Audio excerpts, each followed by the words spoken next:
Khordha जिलार Balianta block अंतर्गत उमांदी ब्रह्मपुर ग्राम पंचायत हीरापुर ठारे एक नूतन सामाजिक अनुष्ठान ग्रीन जयदेव फाउंडेशन ट्रस्ट लोगो उन्मोचन और वृक्षरोपण कार्यानुष्ठान हो जाइछि। एही अवसर में जयदेव युव सांबादिक संघर सांबादिक मानक संबर्धना करा जायतिला।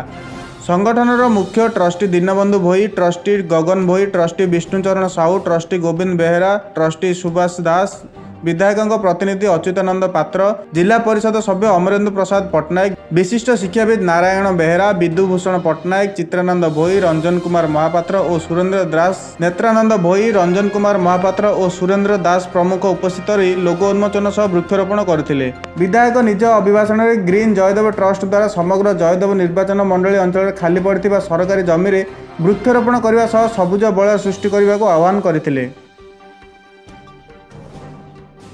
खोर्धारू ज्योतिर्मय पंडा रिपोर्ट, मानवाधिकार मीडिया।